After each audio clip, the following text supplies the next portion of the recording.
Anda berkati kami masing-masing dengan firman-Mu yang hidup. Hidupkanlah kerohanian kami. Firman yang suci, bersihkanlah pikiran dan hidup kami. Firman yang abadi, berikan kami pengharapan yang kekal. Firman yang adil, membawa kami menuju kepada adilan, dan jadikan kami manusia yang bertanggung jawab kepada Tuhan, untuk memuliakan Tuhan, dan untuk menjadi faedah bagi setiap orang yang hidup di sekitar kami. Berkati hamba-Mu yang akan berkhotbah. Berilah bijaksana dan Roh-Mu yang kudus untuk memimpin dia, untuk mengutarakan kehendak dan bijaksana Tuhan untuk membereskan hidup kami masing-masing. Kami berdoa dalam nama Yesus Kristus, penebus dan juru selamat kami yang hidup. Amin. Saudara-saudara, kita akan meneruskan pembicaraan setelah Tuhan Yesus mengatakan tentang harta, tentang mata, tentang pandangan rohani. Sekarang membicarakan tentang hidup yang bersandar kepada Tuhan dan jangan banyak khawatir. Mari kita membaca bersama-sama dari ayat daripada pasal ke-6 Injil Matius. Kita semua bersama-sama membaca dari Matius pasal ke-6 mulai dari ayat ke-25. Hari ini pembacaan akan sangat panjang dan kita akan membagikan ke terakhir bagian ini di dalam dua bagian. 25, karena itu aku berkata kepadamu, janganlah khawatir akan hidupmu, akan apa yang hendak kau makan dan minum, dan janganlah khawatir pula akan tubuhmu, akan apa yang hendak kamu pakai. Bukankah hidup itu lebih penting daripada makanan, dan tubuh itu lebih penting daripada pakaian? Pandanglah burung-burung di langit, yang tidak menabur dan tidak menuai, dan tidak mengumpulkan bekal dalam lumbung, namun diberi makan oleh Bapa-Mu yang di surga. Bukanlah kamu jauh melebihi burung-burung itu? Siapakah di antara kamu yang karena kekhawatirannya dapat menambahkan sehasta saja pada dalam hidupnya? Dan mengapa kamu khawatir akan pakaian? Perhatikanlah bunga bakung di ladang, yang tumbuh tanpa bekerja dan tanpa meminta. Aku berkata kepadamu, Salomo dalam segala kemegahannya pun tidak berpakaian seindah salah satu daripada bunga itu. Jadi, jika demikian Allah mendandani rumput di ladang, yang hari ini ada dan besok dibuang ke dalam api, tidakkah Ia akan terlebih lagi mendandani kamu, hai orang yang kurang percaya? Sebab itu janganlah kamu khawatir akan berkata, apakah yang akan kami makan, apakah yang kami akan minum, apakah yang akan kami pakai? Semuanya itu dicari bangsa-bangsa yang tidak mengenal Allah. Akan tetapi Bapa-Mu yang di surga tahu bahwa kamu memerlukan semuanya itu. Pembacaan kitab suci sampai di sini saja. Saudara-saudara sekalian, kalau sepintas lalu kita melihat bagian ini, kita tidak akan mengerti apa yang dikatakan Tuhan. Engkau bilang gampang kok. Jelaskan, jangan khawatir, 3 hal. Makan apa? Minum apa? Pakai pakaian apa? Karena seolah-olah Tuhan Yesus mengajar di sini, nggak usah pikir, nggak usah kerja, nggak usah tanggung jawab. Pokoknya Tuhan kasih. Saudara baca kitab suci, tidak boleh sesederhana seperti ini. Di dalam bagian ini, kalau engkau tidak mencermati dan mengerti sesungguhnya titik beratnya di mana, engkau akan sama sekali salah ngerti. Seolah-olah bagian ini mengajar kita tidak usah repot, tidak usah kerja. Karena burung itu tidak menanam, tidak menuai. Juga tidak simpan sesuatu. Alamu di surga, Bapa mengisi kebutuhan. Apalagi kamu lebih mahal kan? Lebih berharga dari burung kan? Masa kan Tuhan tidak memelihara kamu? Kalau begini, melalui pengajaran bagian ini, kita tidak usah kerja. Tidak usah susah-susah. Tidak usah tanggung jawab. Semua sudah disediakan oleh Tuhan. Apakah begitu? Justru tidak. Yang dikatakan di dalam bagian ini, ada beberapa hal, beberapa poin yang kita harus perhatikan. Yang dipikirkan, yang diajarkan, jangan khawatir. Bukan jangan pikir. Pikiran sama khawatiran itu sama-sama memakai otak. Terpikiran itu positif. Kekhawatiran itu negatif. Pikiran itu harus ada. Kekhawatiran itu tidak perlu ada. Ini beda pertama. Saudara-saudara, saya paling takut ada orang-orang membaca kitab suci tafsirnya sembarangan. Tidak memperdulikan apa hubungan bagian kitab suci ini dengan bagian-bagian lain di antara atas dan bawah. Tidak pernah memikirkan apakah hubungan artinya daripada bagian ini dengan fasal sebelum dan fasal selanjutnya.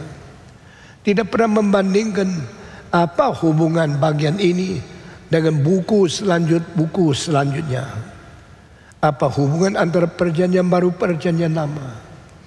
Di dalam kitab suci itu ada keseimbangan daripada seluruh firman Tuhan yang tidak mungkin dicomot-comot, yang tidak mungkin dipakai sembarangan untuk kenafsuan kita yang tidak beres dan tidak meyakini dan tidak menghargai keseluruhan dari wahyu Tuhan. Nah, pernah Tuhan mengajar kita tidak usah kerja, tidak usah pikir, pokoknya makan. Karena Tuhan sudah mengisi. Itu ajaran setan, itu ajaran salah, tapi sering-sering kita tertipu olehnya. Di sini benar-benar Tuhan mengatakan tentang khawatir. Istilah yang muncul semua khawatir, tidak pernah muncul pikir. Manusia kalau tidak pakai pikiran, apa bedakan manusia sama binatang? Karena binatang tidak bisa rencana, tidak bisa pikir, cuma bisa hidup secara pasif dengan tidak ada kepercayaan diri yang harus bertanggung jawab. Tidak ada kewajiban diri yang harus berencana. Itu sebab mari kita membedakan. Yang Kristus katakan di sini adalah buang khawatirmu, tapi tidak bicara buang pikiranmu. Di dalam ajaran tempat yang lain, Tuhan mengajar yang berbeda sekali dengan di sini. Di sini yang diberikan kepada kita umpamanya ada pertama burung di langit, kedua bunga di lembah, ketiga rumput di tanah bumi ini. Ini ada 3 macam hidup yang sama-sama diciptakan oleh Tuhan. tapi gaya hidupnya sama sekali berbeda. Burung bukan saja bisa jalan, bisa terbang. Bukan saja berada di bumi, bisa di angkasa yang tinggi. Burung yang tertinggi terbangnya menurut apa yang diketahui oleh orang-orang yang disebut ilmuwan lebih daripada 9.000 meter tinggi atas bumi. Di situ itu udara, oksigen sudah kurang sekali. Manusia di dalam 4.000 ke atas mulai rasa napas sesak. Itu sebab saudara-saudara, burung yang di angkasa kalimat Tuhan itu bukan biasa. Itu ada ciptaan Tuhan yang luar biasa rumitnya. Mereka bisa berterbang 8 jam tidak minum. Saudara bayangkan ya, kenapa orang Tionghoa makan yen-o? Tahu yen-o? Sarang burung. Kenapa sarang burung bisa bikin kuat dia punya lung, tidak batuk dan tidak umur panjang? Kalau ditemukan secara ilmiah, daerah semua tempat yen-o berada, tidak ada istimewanya. Yen-o seperti tidak ada unsur dari kimia yang bikin kuat manusia. Tapi bagaimana ilmuwan memberikan tidak ada apanya, tidak ada gizinya, tidak ada apanya. Cuma itu sesuatu yang disebut itu adalah bahan-bahan seperti telur putih. Itu saja. Tapi orang Tionghoa tidak percaya. Biarpun ilmuwan barat bagaimana ngomong, orang Tionghoa tetap yen-o jual mahal dibeli, yang paling mahal dia pakai. Nah ini tahayul atau ini sesuatu ilmu yang belum diketahui oleh ilmu barat. Ilmu barat pakainya mikroskop, penganalisaan, lalu daripada cara ilmiah menemukan segala sesuatu. Lebih baik makan daging ayam daripada yen-o. Karena yen-o tidak ada apa isinya, diselidiki tidak ada apa. Tetapi saya mempunyai pikiran yang lain. Kalau burung kecil, burung itu yang mengeluarkan ludahnya bisa jadi yen-o. Burung kecil itu terbang 8 jam tidak usah minum, kena angin terus tidak batuk. Itu apa itu? Maka jangan kira you sudah tahu semua. Yang you tahu hanyalah yang you tahu. Yang you dah tahu engkau belum bisa tahu. Dan yang dah bisa tahu jangan kira kalau ada ilmu sudah tahu semua. Saya percaya itu burung yang kecil terbang berjam-jam tidak usah ngasuh. Karena paru-paru mereka kuat luar biasa. Karena angin tiup terus tidak haus, tidak minum. Karena di atas langit tidak ada tempat bisa parkir. Engkau sepeda motor sudah 1 jam, engkau berhenti isi bensin. Mereka tidak. Itu semua ajaib. Itu semua mujizat. Itu semua pekerjaan Tuhan yang jauh lebih tinggi dari marifat manusia bisa pikir. Coba you kasih 2 sayap, you terbang 8 jam. Kalau mau capek tidur, langsung jatuh dari langit, langsung buang di laut, langsung mati. Dia burung tidak, dia terus terbang. Tidak ada rumah, tidak ada atap, tidak ada tempat parkir, dia terus terbang. Beberapa jam tidak usah berhenti, tidak usah ngasuh, tidak usah parkir, tidak usah tidur, tidak usah ngantuk sebentar. Burung kalau terbang tutup mata karena dia tahu tidak ada halangan. Akhirnya burung kasihan sekali. Di menara CN Tower di Toronto, saudara tahu ada satu CN Tower, menara TV yang antennya berada di atas 550 meter di atas muka bumi. Kita punya menara ini cuma 117 meter.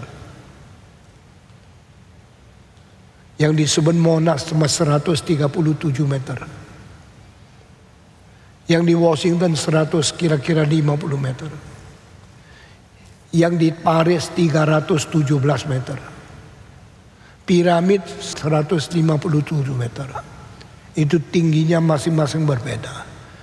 Menara yang tertinggi sebelum 20 tahun yang lalu, CN Tower. Saya sudah naik berapa kali di situ. Dari situ bisa lihat seluruh kota Toronto. Yang jauhnya sampai kira-kira 25 km masih bisa lihat kalau mata cukup bagus. Nah, itu menara sudah membunuh kira-kira 3 juta burung. Burung-burung yang terbang, tutup mata, terbang terus. Depannya itu ada menara beton yang besar dan tinggi. Dia tidak sadar, dia piang, kepala pecah, jatuh, terbangnya berhenti. Itu burung. Burung dibunuh oleh manusia. Berapa tahun terakhir ada menara kipas. Saudara tahu menara kipas? Ada satu menara tinggi, atasnya kipas angin. Itu bukan karena ada listrik bikin dia putar, tapi angin yang bikin dia putar. Itu angin yang kita terima daripada kipas angin, itu datang dari listrik. Tapi angin yang membuat kipas putar menghasilkan listrik. Terbalik, listrik bikin kipas angin kita putar, tapi angin bikin kipas itu putar lalu mendapatkan listrik. Terbalik, itu menara angin tidak ada listriknya, tapi karena angin yang besar tiup bikin dia putar, sudah dia putar menjadi dinamonya mengisi listrik. Lain sama kipas kita. Nah, itulah selama 20 tahun terakhir makin banyak Indonesia sedang memikirkan bagaimana memperkembangkan listrik berasal daripada menara angin. Nah, kalau ini terjadi, kita bisa hemat uang banyak. Tidak usah pakai bensin, tidak usah pakai itu mesin listrik, tidak usah pakai genset ya. Kalau kita pakai genset, ada listrik datang, lampu tetap nyala, malam kita lihat. Genset pakai bensin, banyak uang yang dibuang. Seluruh Indonesia genset menghabiskan berapa bensin, berapa uang. Satu hari kalau Indonesia memperkembangkan menara angin, lalu mendapat listrik daripada angin yang bikin kipas itu putar dan keluar angin, kita bisa hemat banyak sekali. Tapi itu juga akan membunuh jutaan burung yang terbangnya biasa tutup mata. Manusia kalau setir mobil yang paling penting matanya buka melihat. Itu penting sekali. Tapi kalau Tuhan mencipta burung matanya buka untuk terbang, dia terlalu capek. Dan kekuatan yang dipakai untuk melihat terus itu pun dia menghabiskan tenaga di dalam tubuhnya yang kecil. Burung itu kecil, burung itu tenaga sedikit, makannya cuma sedikit, dan dia untuk bikin sayap terus goyang. Kecapean itu sudah cukup, jangan pakai mata lagi. Jadi semua burung itu mata tutup, terbang berapa jam, tidak minum, tidak makan, tidak parkir, tidak berhenti, tidak ngasuh. Bayangkan jadi manusia sama jadi burung, enak mana? Hah? Engkau sudah capek tidur, dia tidak bisa terus terbang di tengah-tengah, di atas langit, di tengah angin yang ribut sekali, dia melawan. Satu kali saya di Kanada naik kapal, lalu kapal jalannya kira-kira 30 km per jam seperti yang kita tahu sekarang. Karena di laut itu menghalangi, menyerang, melawan akan air, perlu kekuatan yang besar. Tapi ada seekor burung terbang di pinggirnya kapal. Wah, ini lucu sekali. Saya terus lihat burung itu. Dia tidak tahu kalau dia sedang saing dengan kapal yang kecepatnya 30 km. Dia mau terbang. Dia pikir kenapa kok kapal ini terus di sini? Kok saya tidak maju? Dia terus terbang lebih cepat. Akhirnya dia capeknya luar biasa. Nah, ini satu hal yang kita pikir. Saya lihat apapun pikir. Sudah pikir saya berkesan, lalu sesuai dengan apa yang bawa khotbah saya bicarakan. Tuhan di dalam pasal ini bicara tentang 3 macam hidup. Hidup pertama, burung yang hidup, yang kerja berat, yang sayapnya berkibar dan terus terbang. Burung ini tidak tanam, burung ini tidak panen, burung ini tidak simpan makanan di gudang. Burung ini seperti tidak pernah kerja apa-apa, tapi makan terus. Kalau tidak makan mana bisa hidup? Jadi binatang itu makan sampai hidup, makanannya macam-macam. Ada binatang yang makan makanan yang sangat-sangat sulit, ada yang sangat sederhana. Saya di Malang pernah di pasar lihat 2 burung bagus luar biasa warnanya. Saya tawar, murah sekali, hanya 200.000. Langsung saya bayar, saya bawa pulang. Saya tidak ngerti burung, maka saya pelihara burung itu. Saya pikir burung dikasih pisang, lalu dia hidup, terus saya nikmati keindahannya. Saya beli pisang taruh di situ, dia tidak mau makan. Dari pagi sampai malam pisangnya sama. Saya bilang makan, dia tidak ngerti bahasa Indonesia. Cingce, dia tidak ngerti bahasa Tionghoa. Dia tidak peduli, tidak mau makan. Hari kedua tetap tidak makan. Saya kasih pisang lain tidak makan, kasih apa, jagung tidak makan. Lalu saya tanya orang, kenapa ya saya susahnya pelihara burung? Orang lain burung hidup-hidup, saya kasih makan semua nama. Burung apa sih? Coba lihat, dia lihat. Wah, cilaka. Loh, saya beli burung kok dia bilang cilaka. Kenapa cilaka? Ini burung makannya jangkrik. Hah? Burung makan jangkrik. Ini burung makannya udang. Waduh, cilaka. Udang mahal, saya sendiri pun jarang makan. Beli udang mahal untuk burung. Orang kaya di mana ini? Kenapa lu beli burung ini? Saya lihat bagusnya, saya beli. Nggak bisa, you nggak ngerti burung. Burung ini makannya jangkrik, makannya udang, makannya binatang yang lari-lari ditangkap, dimakan. Maka saya pikir nggak apa-apa lah. Dia kalau lapar kan makan, sombong. Nggak mau makan, mati lu. Dia akhirnya nggak makan. Nah, hari keempat betul-betul mati. Dia lebih baik nggak makan kalau bukan barang yang dia harus makan. Jadi Tuhan cipta binatang itu ratusan ribu macam. Menurut perkiraan binatang tumbuh-tumbuhan lebih daripada 2 juta macam. Yang kau tahu cuma sedikit. Kalau tahu lihat itu National Geographic Television, engkau membicara itu Animal Planet dan Discovery, engkau menemukan banyak binatang. Hanya ular saja bisa ratusan ribu macam. Berapa limpahnya ciptaan Tuhan. Yesus di sini pakai 3. Burung di angkasa, bunga di lembah, rumput di padang belantara.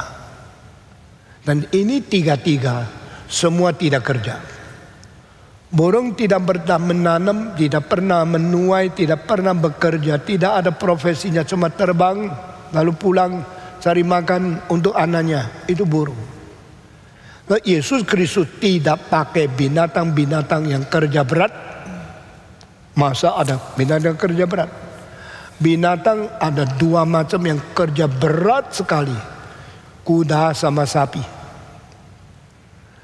Sapi kerja seumur hidup berat luar biasa. Kuda seumur hidup lari, kerjaannya lari. Dia tidak bawa banyak barang. Dia tidak tanam sesuatu di ladang. Kuda cuma taunya lari. Sapi taunya tanam sesuatu, kerja sesuatu, jalan terus dengan capek. Kuda cepat, sapi pelan. Maka sapi dicintai orang Tionghoa, kuda dicintai orang Mongolia. Boleh dikatakan kebudayaan China adalah kebudayaan sapi. Kebudayaan Mongolia kebudayaan kuda. Orang yang naik kuda tidak mau tanam sayur, tanam beras, tanam apapun. Maunya merampok. Dulu Tiongkok waktu zaman kuno, orang Tionghoa kerja setengah mati, tanam padi sudah selesai. Waktu panen, orang Mongolia datang dengan kuda, ambil semua, dirampas, lari. Orang Tionghoa cuma tahu yang ngeluh. Akhirnya tidak bisa. Kalau terus begini, kita kerja semati, dirampas sama orang Mongolia. Orang Mongolia gede, gagah, naik kuda, cepat sekali. Sudah datang, lempar api, seluruh kampung dibakar. Sudah kampung dibakar, semua panen dicuri, dirampasnya. Pulang ke Mongolia. Orang Tionghoa sudah kerja 1 tahun, akhirnya lapar. Sudah lapar, susah sekali. Pikir. Saudara-saudara, orang kalau dah susah, dah pikir. Kalau pikir, pinternya mulai membela diri. Bikin tembok raksasa. Tembok raksasa yang terbesar cuma di Tiongkok. Berapa besar? Kalau saya ngomong engkau bisa kaget. Dari sini, Jakarta sama Surabaya, 800 km.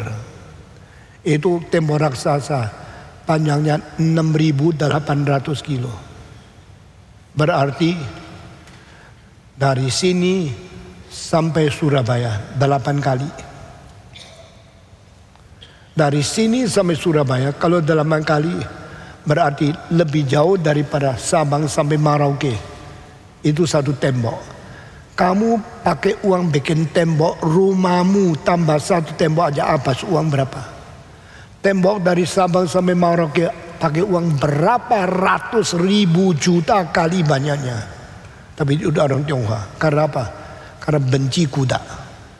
Kami sama-sama sapi. Waktu saya bangun, sapi bangun. Usai tidur, sapi tidur. Waktu saya kerja, sapi kerja. Sapi kerja sinkron dengan saya. Saya menghela dia, saya bawa dia ke tanah, saya suruh dia membikin sawah. Sapi itu kerja menghela akan semua alat-alat pertanian. Karena sampai malam bilang, ayo sapi, saya mau pulang, ikut saya pulang. Sapi ikut pulang, masuk kandang. Manusia tidur, sapi tidur.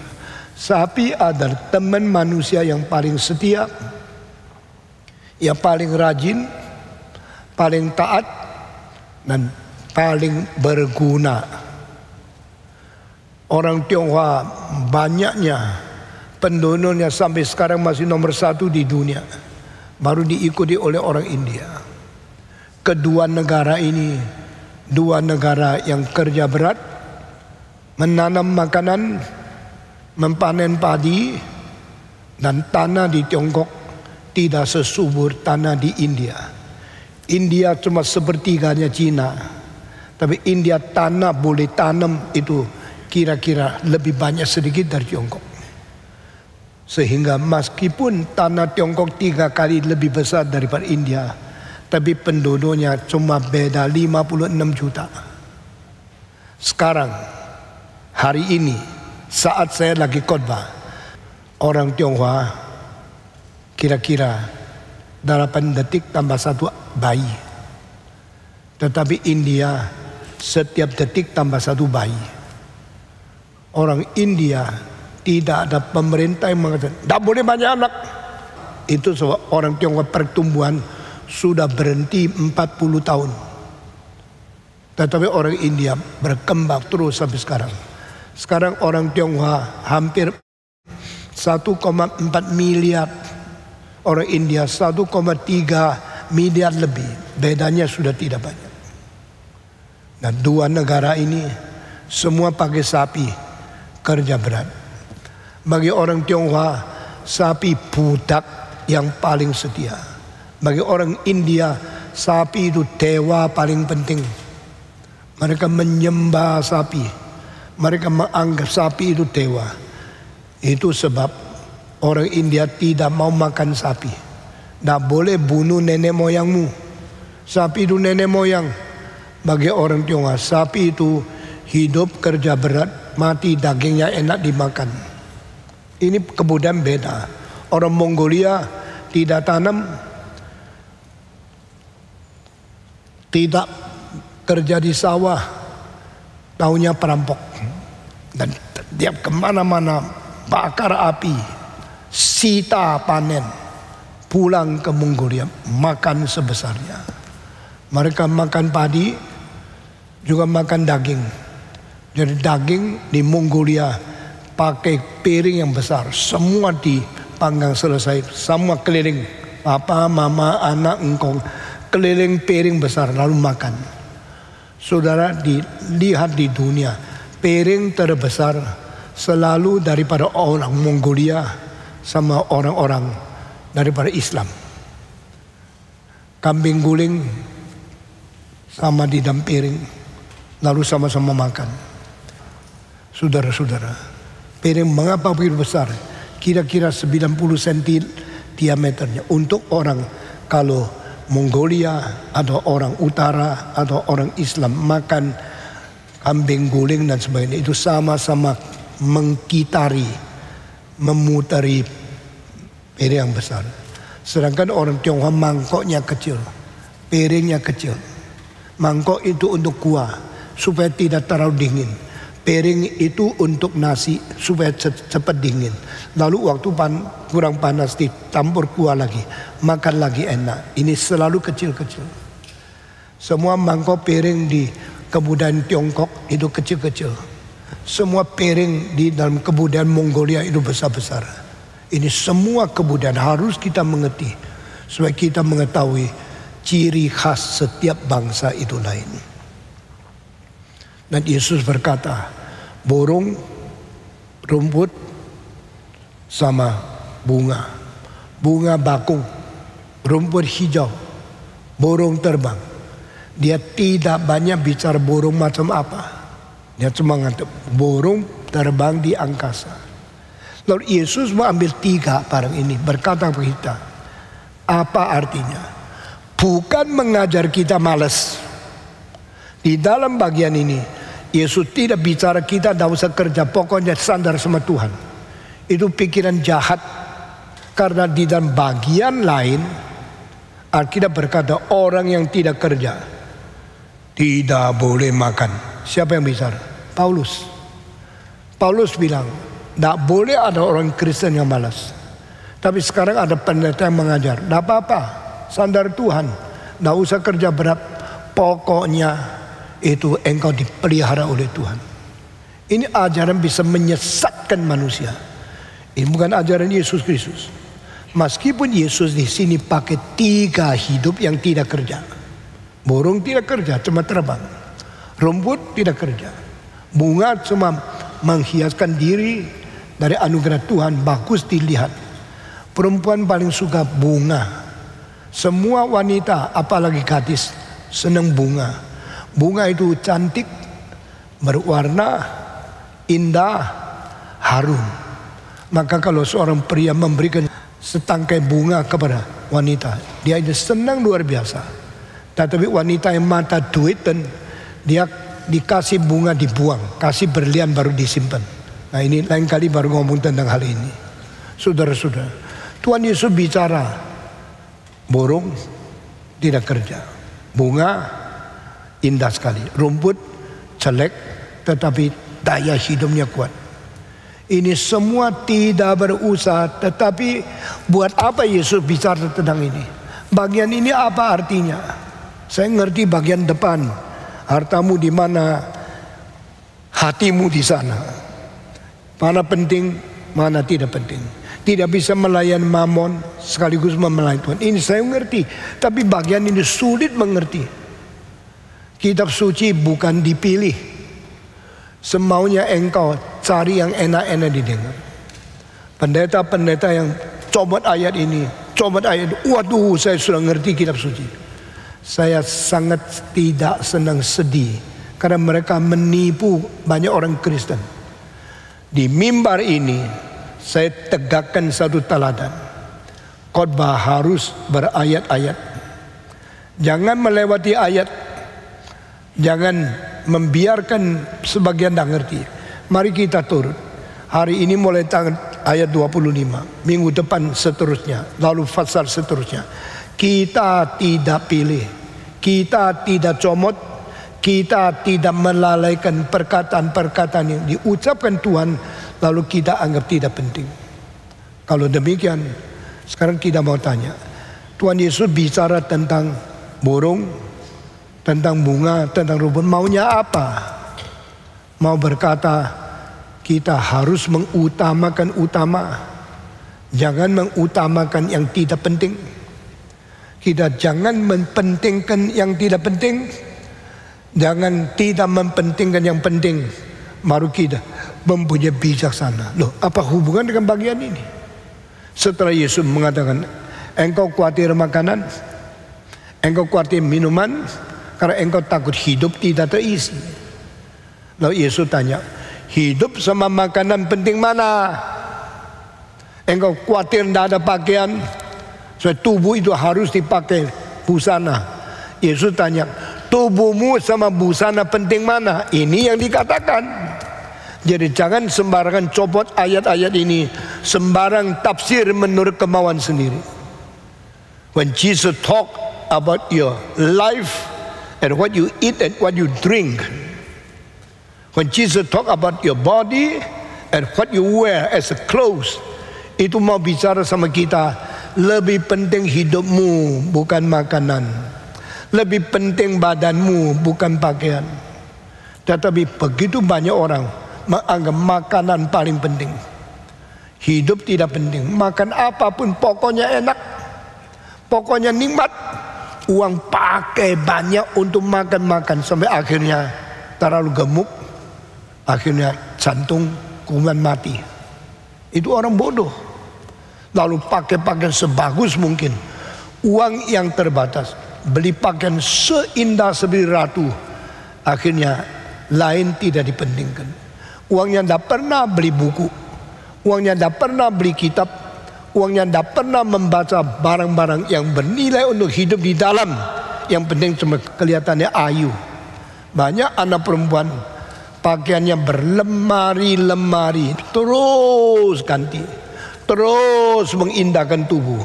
Tapi kalau bicara, otaknya kosong, hatinya hampa, ngerti apapun tidak, cuma taunya pakai pakaian, taunya pakai cincin.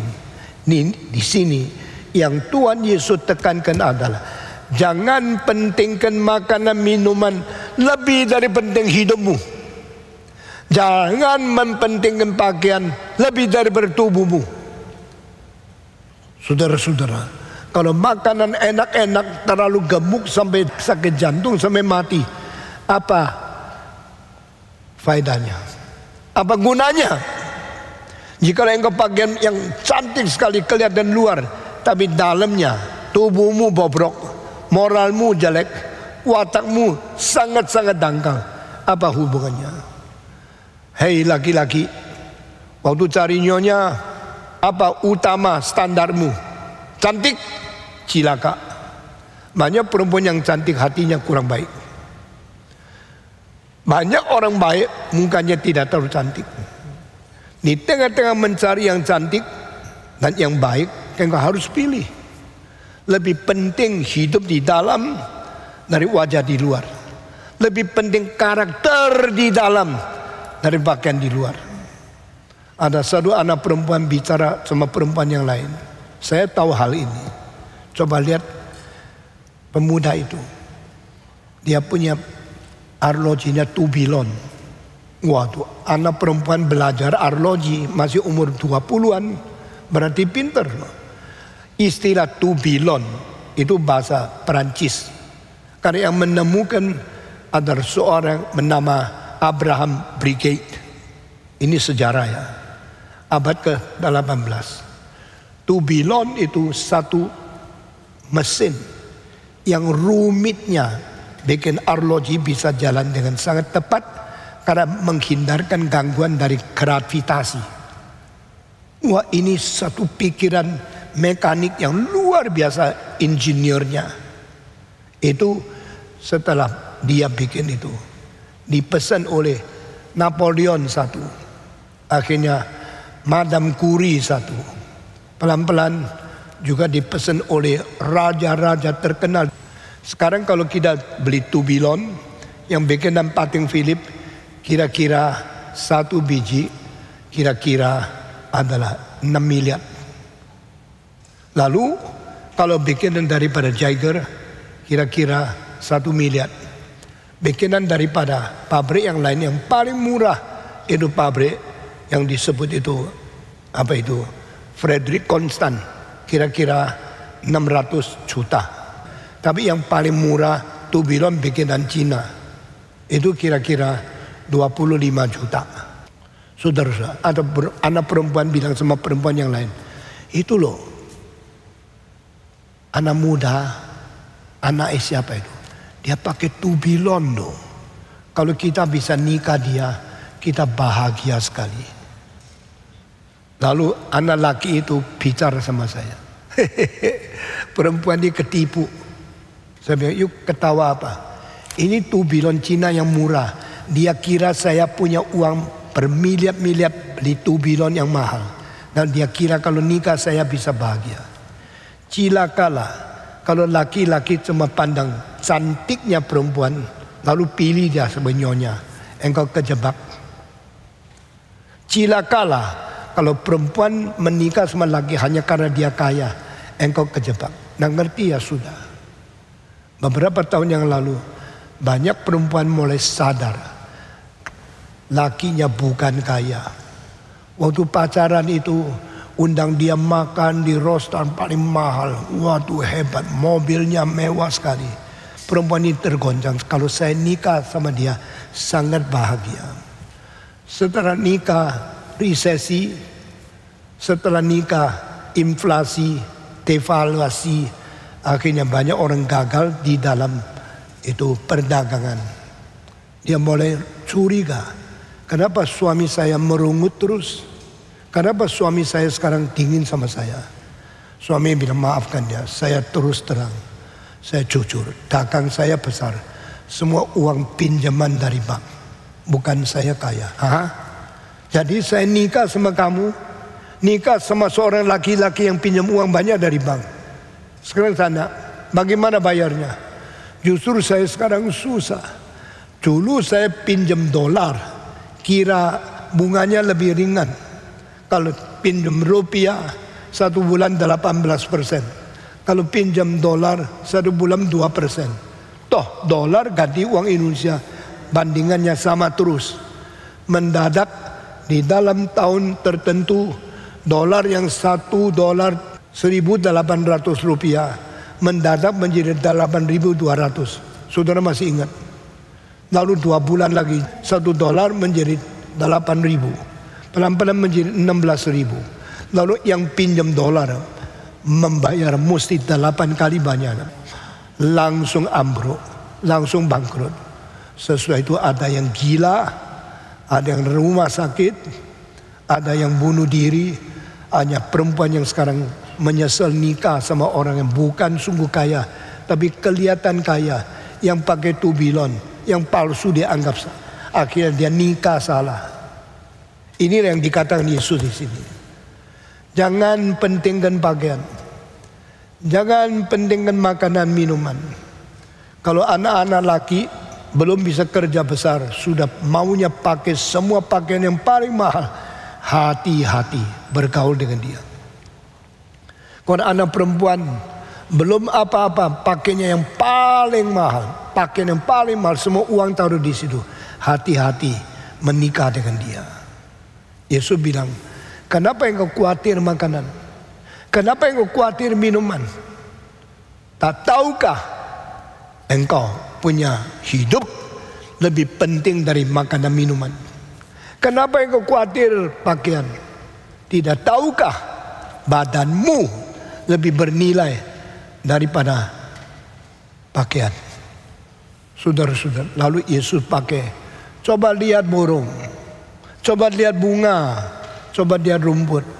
Mendidik kita supaya kita membandingkan cara Tuhan bekerja lain.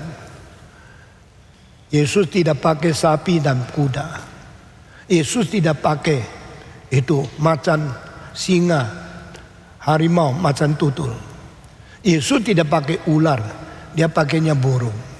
Naif. Burung tidak pikiran banyak. Burung tidak taktik. Burung tidak jahat. Burung tidak pernah melukai binatang yang lain dengan kekejaman.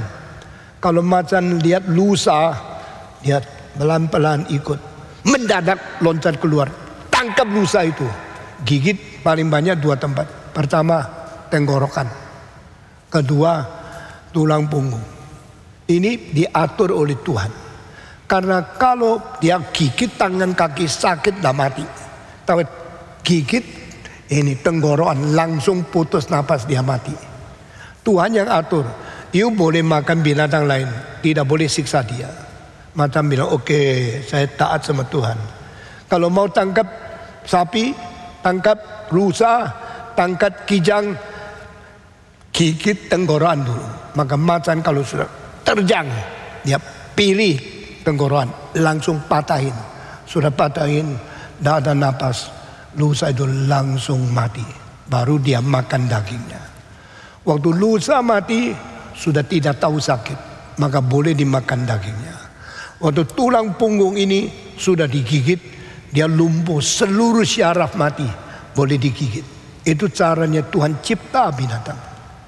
Nah, macan kerja apa? Boleh makan. Manusia kerja setengah mati cari makan. Macan tidak kerja, cuma taunya itu langsung gigit, langsung makan. Tapi dia cari makanan yang susah. Dia tunggu berapa hari dapat satu. Sudah habis makan dia lapar berapa hari, mesti cari lagi. Setiap binatang ada susahnya, ada tanggung jawabnya, ada resikonya. Tetapi burung tidak. Burung cari makanan, ya dia makan ugat, makan insek juga susah juga. Coba lihat rumput, nak kerja apa? Lihat bunga, begitu indah, dia tidak kerja apa? Tuhan kasih dia. Jadi di dalam bagian ini, Yesus tidak berkata, you boleh seperti bunga, seperti rumput, nak kerja apa-apa, boleh malas. Bukan begini. Di sini yang ditekankan adalah pentingkan hidupmu lebih dari makan minummu. Pentingkan badanmu lebih daripada pakaian yang you pakai. Ada orang beli pakaian uang berapa banyak, tidak pernah dia rasa dia itu sayang. Tapi kalau dia beli yang lain, buku, sayang sekali. Berapa banyak anak perempuan pakaiannya ratusan, bukunya satu pun tidak. Saya lain, saya dari muda tidak pentingkan pakaian. Saya sering sampai pakaian sudah mulai mau pecah baru ganti. Tapi saya beli buku sampai hari ini sudah lebih 20.000. Buku tidak murah loh. Kadang-kadang satu buku itu lebih daripada 1,5 juta. Saya beli. Buku saya yang paling berat 16 kilo satu buku. Saudara mana bisa bayang, ini paling banyak 3 kilo. Buku yang besar gini, 16 kilo satu buku. Kadang-kadang 10 kilo. Kalau saudara ke kantor saya tidak tunjukkan. Buku yang 16 kilo itu buku apa? Buku yang arsitek, buku yang lukisan, buku yang seni mahal saya beli. Ada yang tipis cuma 300.000, ada yang cuma 50.000. Saya juga beli. Nah, pakai uang beli buku, tidak sayang. Itu orang mau belajar. Pakai pakaian, tidak pernah sayang uangnya. Berapa mahal dibeli? Itu pentingkan hiasan. Pentingkan kecantikan. Kosmetik yang dipakai oleh orang perempuan seluruh dunia, harganya untuk 1.300 tahun misioneri seluruh bumi mengabarkan Injil. Waktu saya tahu ini, statik ini, saya heran sekali. Masa perempuan gini pakai uang seluruh dunia, kosmetik dibayar dari uang manusia mengabar Injil 1.300 tahun. Karena apa? Pentingkan kecantikan. Yesus di sini tidak mengajar kita tidak usah kerja. Karena Alkitab lain tempat mengajar harus kerja. Kalau tidak kerja, tidak boleh makan. Alkitab juga mengatakan belajar dari semut. Saya belajar dari semut. Saya menyelidiki semut dengan waktu yang cukup lama. Akhirnya saya menemukan 3 hal penting dari semut. Semut meskipun kecil, semut tidak ada satu yang malas. Engkau lihat semut jalan-jalan, ada yang malas di situ tidak mau jalan. Sakit pun tidak tahu. Bagaimana tahu semut sakit? Kita tidak tahu. Cuma tahu semut jalan terus rajin. Kecepatannya sama. Tangkasnya sama. Mereka rajinnya sama. Kedua, semut tidak pernah tidak nyopo. Sekarang kita kalau ketemu orang, kita nyopo. Selamat pagi, selamat pagi. Tidak ada satu semut yang lolos satu. Ketemu yang lawan arah, pasti jabat tangan pakai dia punya tanduk ini. Mereka begitu sopan, begitu ada adat satu dengan lain. Ketiga, tidak ada semut yang tidak simpan barang untuk kelaparan kalau datang. Nah, ada orang uang ada dipakai, sebenarnya habis uang, sebenarnya pakai habis, sebenarnya pakai uang, sebenarnya habisin. Ada orang gajinya cuma 5 juta, simpan setengah juta. Yang lain dipakai habis, setengah juta ditabung. Lalu setelah 1 tahun dia masih ada 6 juta. 10 tahun dia 60 juta. Lalu waktu kelaparan datang, baru pakai uang itu untuk hidupkan sendiri. Saya dengar Andrew G bicara satu kalimat, saya kaget sekali. Waktu itu kalau tidak salah saya umur belasan tahun. Kalau kamu tidak bisa menghidupkan sendiri, kamu jangan jadi manusia. Kamu semut pun tidak kalah sama kamu. Saya heran sekali. Pendeta membicarakan manusia kalah sama semut. Karena tidak ada semut tidak bisa membiayai diri sampai mati. Dia selalu cukup makan. Semut mempunyai bijaksana. Kalau kelebihan ditabung, jangan dibuang, jangan dihamburkan, jangan disia-siakan. Tuhan mengajar semut dan semut mengerti bagaimana memelihara hidup, bagaimana mencukupi hidup dalam segala situasi kesulitan. Semut tetap hidup. Seluruh warga semut dijaga baik-baik. Kenapa manusia ada yang malas tidak mau kerja? Ada yang akhirnya hidupnya susah payah minta-minta, menjadi pengemis di tengah jalan. Tidak ada semut menjadi pengemis. Banyak manusia menjadi pengemis. Itu sebab jadi manusia kalah dibanding sama semut. Di San Francisco City Hall yang indahnya luar biasa, kubunya, bangunannya sangat indah. Saya masuk di dalam belajar arsitektur di situ. Saya sudah masuk paling sedikit 7 kali. Tetapi begitu keluar dari City Hall yang megah, yang tingginya sampai hampir 80 meter itu, pinggirnya semua pengemis. Mereka tidak ada rumah, kurang makanan, pakaiannya combat camping, dan mereka keliling di situ. Karena kalau mereka di rumah orang lain diusir. Di situ tempat daripada umum, tempatnya rakyat, tidak ada orang berani usir.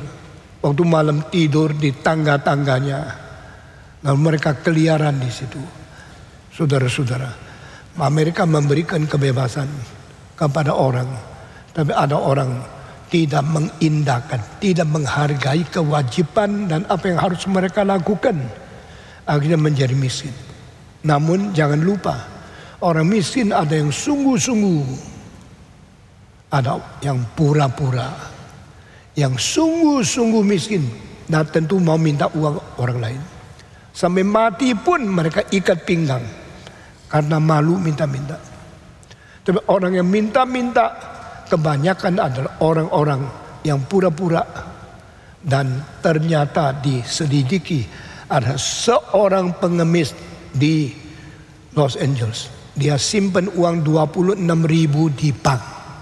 Bukan rupiah, 26.000 dolar. Saudara-saudara, kalau 26.000 dolar kira-kira uang Indonesia 400 juta. Yang mempunyai uang kenapa masih menjadi pengemis? Kan dia rasa kalau dia makan uang itu sampai habis, dia tetap harus jadi pengemis. Tapi dia dengan uang sedikit pakai pakaian yang compan samping, bisa pura-pura sabar dari bisa tambah income. Jadi semua orang yang sudah ada rasa tidak cukup, rasa perlu banyak lagi, atau pura-pura menjadi miskin supaya ditolong orang lain, itu semua jiwa pengemis.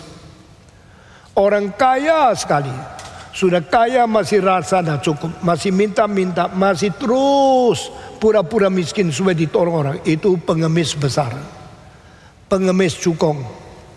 Saudara-saudara, pada waktu COVID ini tiba, banyak orang tidak ada income, kerjanya tidak laku, khususnya football stadium kosong. Tidak ada orang mau nonton football lalu saling kena penularan penyakit wabah. Konser hall kosong, bioskop kosong. Banyak usaha-usaha sekarang menjadi miskin sekali. Yang main biola dulu belajar di Jerman, belajar di Belanda, sekolahnya tinggi, tapi cuma tahunya main biola. Akhirnya setelah COVID, satu persatu tidak ada income. Mereka orang hebat loh. Musikus saya sangat menghormati. Tapi musikus karena terlalu pentingnya musik, mereka tidak bisa kerja lain. Setelah COVID, lalu mereka muridnya tidak mau belajar, pakai Zoom, tidak senang, berhenti belajar. Income-nya habis. Lalu mereka tidak ada income, tidak kerjaan. Akhirnya kami telepon satu persatu. Saya telepon kepada hampir 150 musikus. Bagaimana sekarang? Susah ya? Potong, saya tidak ada uang lagi. Saya beli makanan pun tidak bisa. Dulu belajar di Belanda pakai uang banyak. Sekarang mendadak miskin. Bagaimana?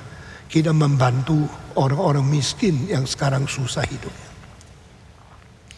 Bantu 2 bulan, diperpanjang 3 bulan, diperpanjang lagi sampai 4 bulan, baru kita berhenti. Tapi ada yang bilang memang saya perlu terima bantuan. Ada bilang jangan Pak, saya masih ada uang tabungan, saya malu minta uang dari gereja. Ada yang tidak mau terima. Jadi orang miskin yang jujur, meskipun kurang dia tidak minta. Orang yang tidak tahu malu, pura-pura miskin, dia tak habis-habis rakusnya. Harus hati-hati menolong orang yang miskin. Saudara-saudara. Tapi harus belajar rajin dari binatang-binatang yang Tuhan perintahkan kita. Lihatlah gerak-gerik semut. Mereka menyimpan bekal untuk mencegah hari kelaparan. Semut berbijaksana tinggi sekali. Waktu saya masih kecil, saya belajar dari semut. Saya anggap guruku itu semut. Selain guru di sekolah, semua semut kecil-kecil itu guruku. Saya belajar bagaimana mereka mengambil daun, lalu jalan terus. Daunnya lebih besar dari badannya 5 kali. Diambil gini, jalan terus. Sampai di tempat guanya, dia simpan semua barang itu untuk makanan selanjutnya. Untuk kebutuhan waktu kesulitan. Ants are my teacher. I got inspiration, I got teachings, and some new experience from this small animal. Karena Tuhan mencipta seperti ini. Jadi dalam bagian ini, yang Tuhan pikirkan kepada kita, bukan menjadi malas, dapat kerja, andalkan orang lain. Bukan. Tapi kita belajar kalimat ini. Hidup lebih penting dari makanan minuman. Tubuh lebih berharga daripada pakaian. Itu sebab yang laki-laki, yang perempuan, jangan mengindahkan makanan minuman. Ada orang yang setiap hari hotel, restoran yang paling enak, yang paling tinggi, uangnya dah habis-habis dipakai untuk makanan minuman. Akhirnya waktu tua menjadi miskin. Makanan minuman yang enak dah bisa dicapai lagi. Menjadi orang kasihan sekali. Ada banyak anak perempuan penting pakaian. Modest apa saja yang baru bikin. Dari Paris, dari Milano, dari Tokyo, daripada New York, semua pakaian busana yang paling mahal dia beli. Akhirnya miskin, uang dah cukup, menjadi orang yang bergantung kepada orang lain. Ini yang dilawan oleh Yesus Kristus. Jangan khawatir makanan minuman apa. Jangan khawatir makanan minuman. Jangan khawatir pakaian. Tidak tahukah engkau lebih bernilai daripada makan minuman. Engkau lebih berharga daripada pakaian. Ini ajaran yang kita belajar dari sini. Lalu kita lihat binatang-binatang dibikin Tuhan, ada yang kerja setengah mati. Paling kasihan adalah kuda sama sapi. Kuda sapi kerja setengah mati, tidak ada gajinya, tidak ada upahnya, karena mereka mati melayani manusia, hidup melayani kerja berat, mati memberikan daging dimakan oleh manusia. Kuda dan sapi berjasa besar untuk manusia. Di dalam sejarah Tiongkok memberikan tingkatan-tingkatan klasifikasi. Masyarakat macam apa yang paling tinggi moralnya? Masyarakat profesi apa yang nilainya rendah sekali? Itu 5 perkataan: shi, nong, gong, sang, ping. Saya akan menguraikan 5 ini.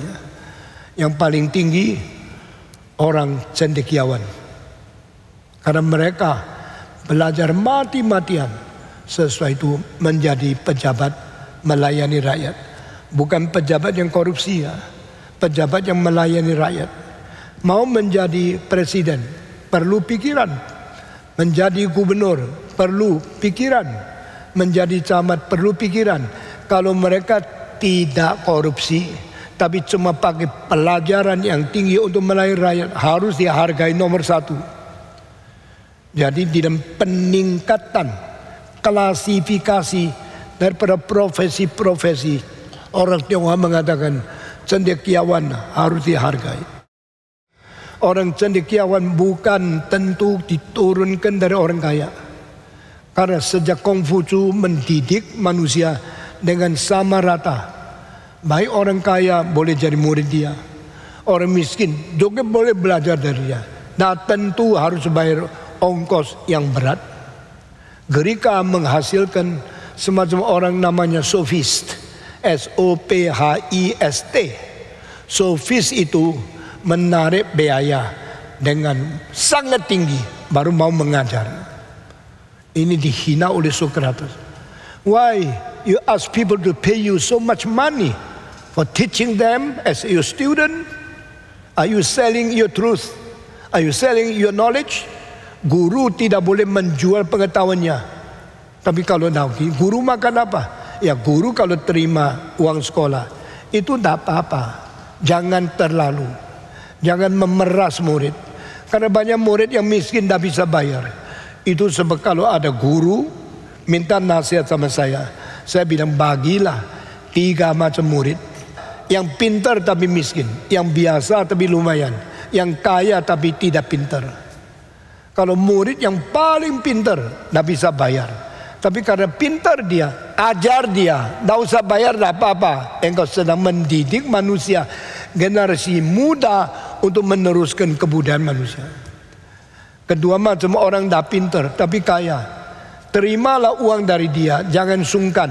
Karena engkau mensalurkan pengetahuan dan dia membayar, dia menghidupkan engkau mempintarkan dia. Tidak salah. Tetapi yang ketiga macam, yang tidak pintar tapi suka. Ada orang goblok tapi suka piano. Diajarin 10 tahun cuma tahunnya do, re, mi, re, do. Orang begini bayar, terima uang. Karena dia bisa bayar, dia kaya kok. Tetapi tidak mengharapkan dia jadi orang yang penting. Uangnya untuk membayar orang yang miskin tapi pintar. Kalau pendidik mengerti filsafat seperti ini, maka dia berjasa besar. Sofis tidak. Sofis itu sombong, terima uang banyak karena dia mempunyai pengetahuan. Socrates menghina. Apakah kau berhak menjual kebenaran? Apakah kau berhak menarik uang banyak dari orang miskin yang susah hidupnya? Maka Socrates mengajar tidak mau terima bayaran. Lalu Socrates makan apa? Diundang murid-muridnya. Apa? Hari ini makan rumah saya ya. Boleh. Dia tak sungkan. Makan apa? Tempe? Boleh saja. Besok diundang makan apa? Wah, makan babi hong yang mahal. Dia juga terima. Dan kerasa tidak memandang yang undang itu kelas tinggi, kelas rendah. Pokoknya orang mau hormati dia terima. Tapi dia tidak menerima uang dari apa yang dia ajarkan kepada orang. Ini pendidikan. Kongfucu lain. Kongfucu adalah orang pertama yang mengatakan in education there must not be discrimination. Dalam pendidikan tidak boleh ada diskriminasi. Orang kaya diterima karena mereka adalah manusia, berhak mengetahui kebenaran. Orang miskin diterima karena mereka meskipun miskin, mereka ciptaan Tuhan, boleh mengetahui kebenaran. Jadi diajar semua. Lalu yang paling miskin kalau belajar yang paling baik, besok dia boleh mengikuti ujian negara. Kalau dia dapat nomor 1 di seluruh dunia, dia menjadi Perdana Menteri. Ini Chinese. Kenapa kebudayaan Tiongkok dianggap tinggi? Karena di dalam pendidikan tidak ada diskriminasi. Sekarang pendidikan di dunia bukan begini. Di Inggris, anak bangsawan masuk Cambridge. Anak orang kaya boleh masuk ke Oxford. Orang miskin pergi ke college biasa-biasa. Itu Inggris pendidikan seperti ini. Di Amerika sama. Tetapi kalau sekolah-sekolah yang tinggi sekali hanya menerima orang yang bisa lulus dalam ujiannya, maka itu orang mengerti Kongfucu. Saudara-saudara, jadi orang yang sekolah setengah mati seumur hidup, akhirnya menjadi pejabat melayani rakyat, harus diutamakan peringkatnya paling tinggi. Klasifikasinya, pejabat yang melayani rakyat harus direspek tertinggi. Kedua, perangkat kedua, petani. Petani dah sekolah tinggi. Petani kerja berat. Mereka orang rendah, tapi mereka orang rajin. Mereka orang kurang pengetahuan ini. Dan mereka menghidupkan seluruh negara. Kalau tidak ada petani yang tanam, kita makan apa? Maka di dalam kebudayaan Tionghoa, perangkat kedua, klasifikasi kedua, yaitu petani menjadi manusia anggun nomor 2. Pertama, hargailah pejabat yang melayani rakyat, karena mereka cendekiawan, pengetahuan tinggi, tapi mau melayani. Kedua, hormatilah petani-petani yang miskin, tapi mereka kerja berat siang malam, kerja berat berpuluh-puluh jam satu hari untuk memberikan beras makan dari raja sampai orang biasa. Harus dihargai. Ketiga adalah pekerja, tukang besi, tukang arsitek, tukang rumah, tukang got, semua tukang pakai tenaga mereka untuk membuat dunia ini hidup, masyarakat ini berlestari, dan kebudayaan manusia boleh turun. Pekerja-pekerja harus dihargai. Yang kerja di rumahmu cuci baju, jangan hina karena dia rendah. Kalau dia dah cuci, kamu bajunya bau luar biasa, engkau pacaran dibuang. Yang cuci baju, yang ngepel rumah, yang ngecat tembok, yang bekerja berat, itu harus dihargai. Ini 3 ya. Pejabat, petani, tukang-tukang, semua ikut saya. Pejabat, petani, tukang-tukang. Keempat apa? Pedagang. Pedagang tidak dapat perangkat yang tinggi. Mereka keempat. Karena pedagang itu tidak kerja apa-apa, cuma dari sini beli barang, jual situ, untung sebanyak mungkin. Dari situ jual sini, cari untung banyak. Untungnya tidak kasih tahu sama orang lain, tapi mereka kadang-kadang untungnya lebih banyak daripada yang kerja. Yuk sekarang bikin satu buku, ongkosnya adalah 300.000. Pedagang jual ke negeri lain jadi 600.000. Yang 300.000 ini pakai kertas, pakai kulit, pakai cetak, pakai pengetahuan, cuma bayar 300.000. Engkau begitu pindah dapat 600.000, engkau untung 300.000. Tidak pakai kertas, tidak pakai modal. Untungnya engkau itu untung bersih. Menurut teori itu untungnya kotor. Karena apa? Tanganmu kotor. membuat ini jadi mahal, engkau untungnya lebih banyak dari yang kerja setengah mati. Hati nurani itu kotor. Sebab itu pedagang di tempat keempat. Kelima paling cilaka adalah tentara. Tentara pakai senapan peras uang orang lain. Tentara yang baik bukan tidak ada, tapi tentara kalau sudah ada senapan, mereka mempunyai pikiran egois, mempunyai cara kerja yang merampas, dan mereka melakukan kejahatan. Saudara-saudara, dan Tuhan Yesus berkata, engkau melihat burung tidak tanam, tidak panen, tidak simpan di gudang, tapi Tuhan kasih dia hidup. Engkau lihat bunga, dia tidak kerja apa-apa, Tuhan kasih dia keindahan. Sehingga engkau jangan harus menambah keindahan dengan khawatir pakai apa supaya saya kelihatan orang kaya. Itu semua tempel dari luar, tidak ada artinya. Bedanya manusia dengan bunga. Manusia kalau tidak dikasih minyak wangi, tidak wangi. Tapi tidak ada bunga yang dikasih minyak wangi, ada nggak? Engkau beli minyak wangi taruh di atas bunga. Kecuali bunga plastik yang palsu. Itu penipuan. Kecuali pohon Natal yang tidak pernah berbuah sendiri. Itu semua hiasan. Perempuan, hidupmu bukan hidup untuk dihias dengan pakaian. Laki-laki, hidupmu bukan hidup untuk diisi dengan makan dan minuman. Alkitab dengan jelas katakan, jangan hatimu berpikir tentang makanan yang bisa rusak. Engkau harus berusaha untuk makan yang dari atas yang tidak rusak. Nah, ini semua dicocokkan, bagian ini dan bagian ini digabungkan satu, baru engkau mengerti bagian ini maunya apa. Jangan salah tafsir Alkitab. Kiranya Tuhan memberikan kekuatan kepada kita menjadi manusia yang mementingkan hidup di dalam lebih dari makanan di luar, mementingkan tubuh lebih dari makan yang menutup kita, sehingga kita mempentingkan karakter moral hidup di hadapan Tuhan yang bernilai, lebih pentingkan makanan, minuman, dan pakaian yang di luar. Luar ini tidak bagus, tidak mahal, tidak apa-apa. Saudara-saudara, saya belum pernah dari dulu beli jas lebih dari $100. Ini jas saya beli $80. Ya. Semua jas saya waktu courting, waktu harga tidak sampai 1 juta saya baru beli dulu. Tapi ada orang beli batik 15 juta. Terlalu mahal untuk menutupi dirimu. Tidak perlu pakai uang begitu banyak. Makan selalu mewah-mewah, tidak tentu lebih sehat. Banyak orang miskin makanan cuma tahu tempe, badannya sehat sekali. Banyak tukang-tukang kerja berat, spearnya badannya kuat sekali.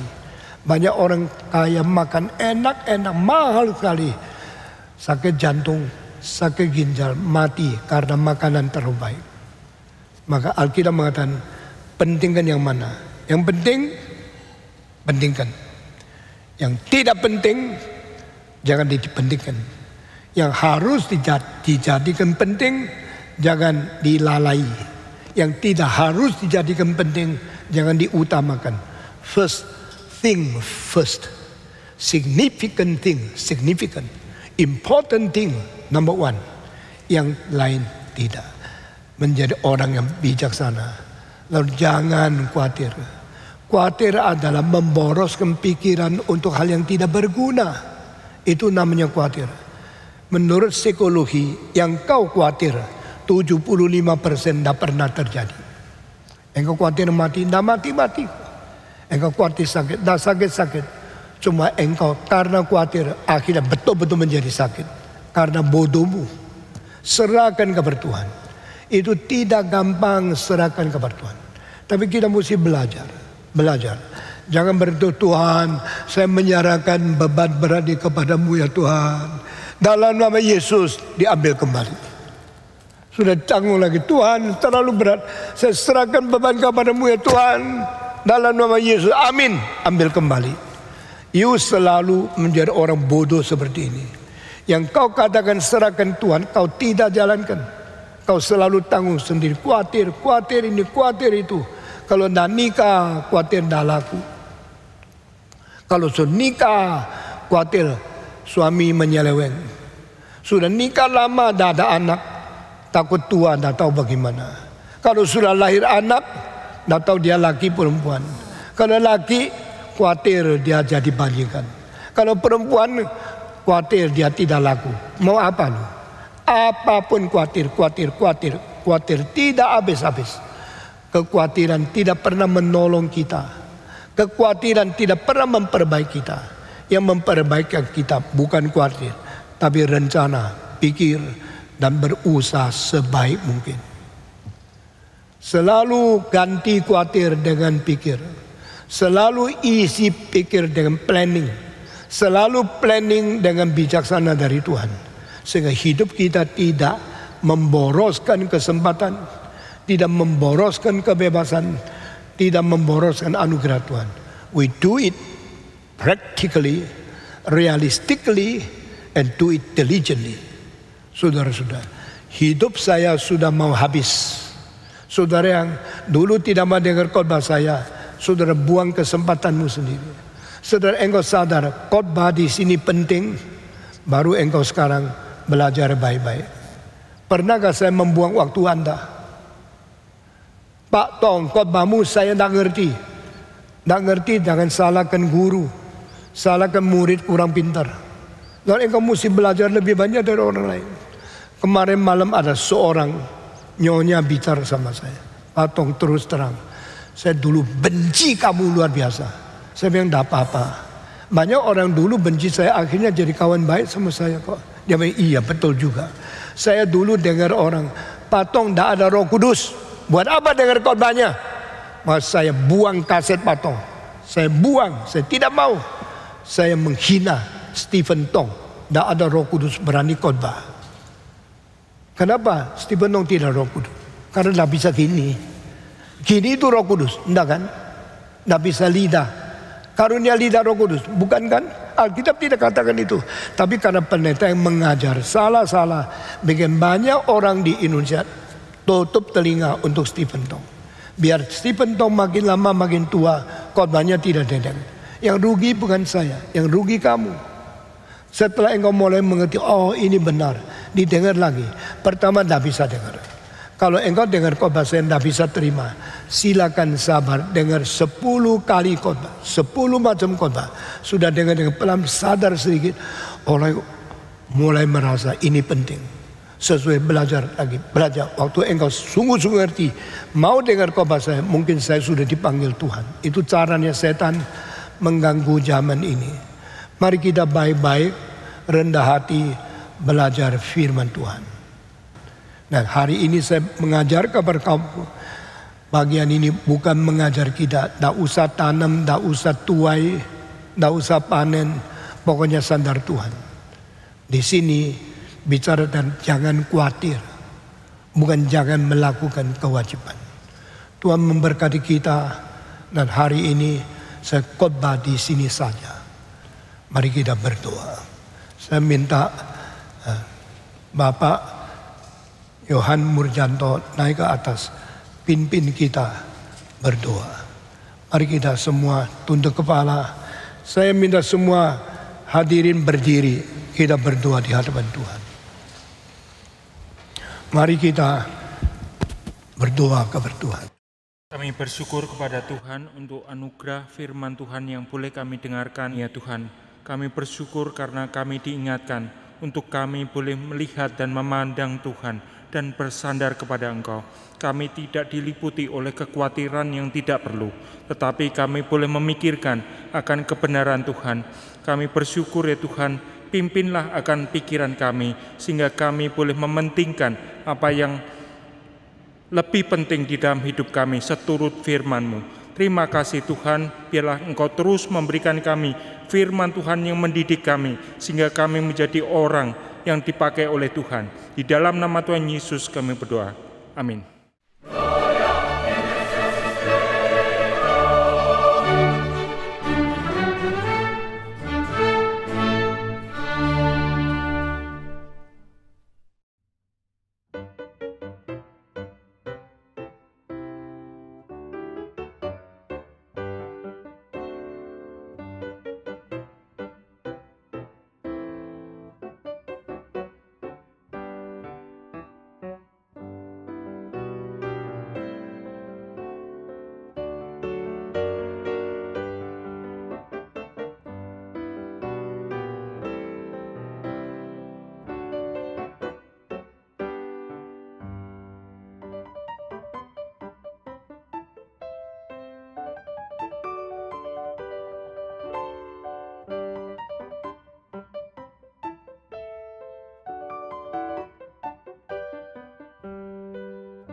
Tuhan.